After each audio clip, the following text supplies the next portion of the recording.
ela chega lá e ela já sabe, isso acalma ela, tranquiliza ela, faz com que ela se sinta muito mais à vontade para fazer as coisas, tá? Então, essa questão da rotina e do apoio visual é ótimo. E aí a gente pode ter quadros de antes e depois, né? Às vezes a criança quer muito fazer uma outra coisa, ela quer muito que chegue a hora do parquinho, né? Ok, mas primeiro a gente tem que fazer a atividade. Agora é a hora da atividade, tá? Depois vem o parquinho. Né? Então, dá para fazer também esses quadrinhos de antes e depois, assim, antes, depois, porque isso também é uma dificuldade que elas têm dessa questão temporal, assim, sabe, do antes e depois. E elas também têm dificuldade em relação à questão de tempo. Então, às vezes a gente precisa marcar o tempo, né? Eu chegar para uma criança, quando, sei lá, eu dei 10 minutos para fazer uma atividade. Aí ela tem que terminar de fazer aquela atividade, aí eu chego para ela e digo assim: acabou. Agora a gente vai fazer outra coisa. Tem a questão de previsibilidade, tá? Tem a questão de que ela precisa terminar, lembra? Baron-Cohen, teoria da sistematização. Ela precisa terminar uma coisa para começar outra, tá? Então, é muito importante que a gente, primeiro, que a gente vá avisando. Olha, aí a gente pode usar um timer, tá? Tem uns timers visuais bem legais que podem ser usados, mas aí também tem que ver dentro da sala de aula se isso é possível em função de barulho, né? Porque ele vai... Ou então a gente vai lá, faz um reloginho e vai mexendo naquele ponteiro na mesa da criança, naquele reloginho, né? Olha, agora falta só esse pouquinho aqui do nosso relógio. Você precisa, depois vai ser a hora de fazer tal coisa. Então, são estratégias, assim, para que a criança também consiga se organizar nesse tempo. Aos poucos ela vai entendendo quanto é mais tempo, quanto é menos tempo, o tempo que eu tenho para cada coisa. Tanto para ela prever, quanto para uma atividade que ela precisa fazer e que precisa levar um certo tempo para fazer, que eu não posso fazer rápido.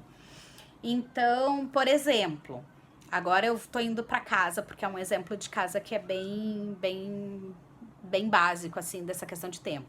Escovar os dentes, né? Depois que a gente já trabalhou toda a parte sensorial, tudo não sei o que a gente já estruturou, já tem rotina, já tem cartaz de rotina de escovar dente, e a criança já tá funcionando super bem com escovar os dentes. Ela já ganhou essa autonomia, ela tá escovando os dentes dela sozinha. Aí ela pega a escova de dente, ela faz assim, tic, tic, tic. Acabou. Fiz um terremoto agora aqui no vídeo, né? Desculpem. Ela faz super rápido. Não é uma boa escovação.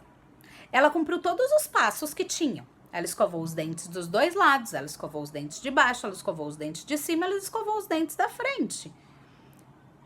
Mas foi muito rápido, a gente precisa caprichar mais.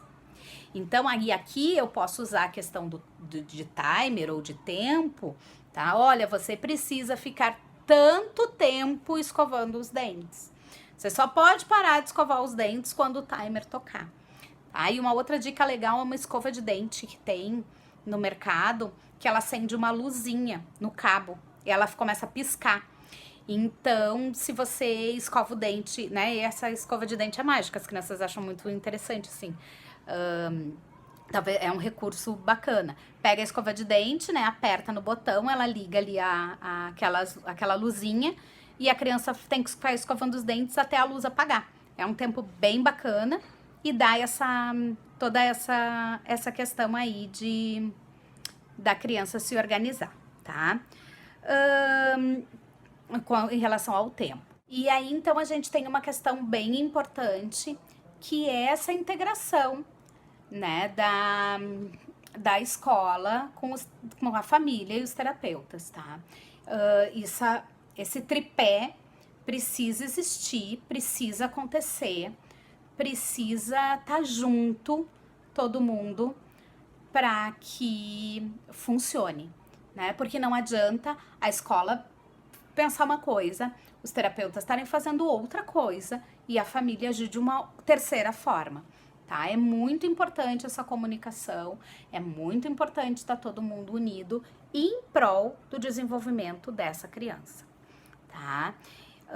Tem muitas coisas em relação à educação, né? A questão de aprendizagem, tá? Mas a gente também não pode se alongar tanto assim, foi só algumas dicas e uma pincelada sobre isso, mas eu queria deixar para vocês aqui uma indicação de um livro que eu acho que é bem bacana, assim, para vocês terem aí de referência.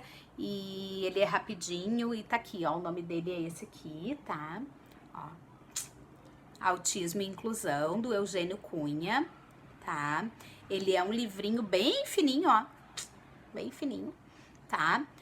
Não é caro, tá? Não é uma literatura cara e já dá uma boa base, assim, para a questão da inclusão na perspectiva das escolas, tá bom?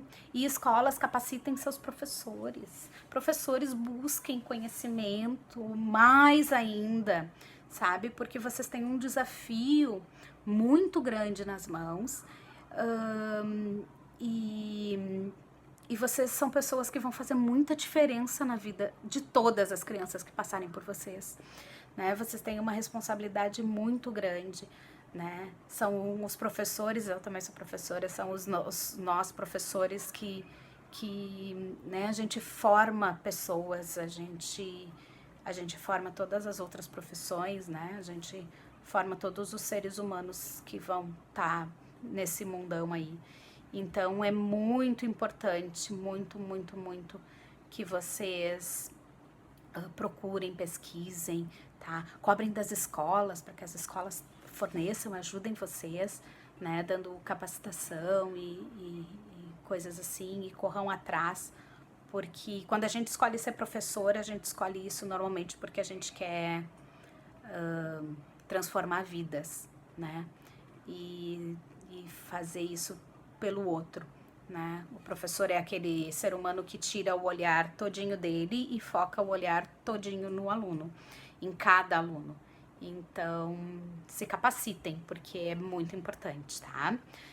E é isso, tá? Se vocês tiverem dúvidas, perguntas, principalmente, sabe? Se alguém tiver pergunta, pode fazer aí as perguntas pelo direct, pelos canais de comunicação, né? Perguntem que eu vou responder com muito prazer, tá bom? A gente vai conversar amanhã sobre a linguagem e o autismo e nos vemos lá então. Um grande abraço e obrigada a todos. Tchau, tchau!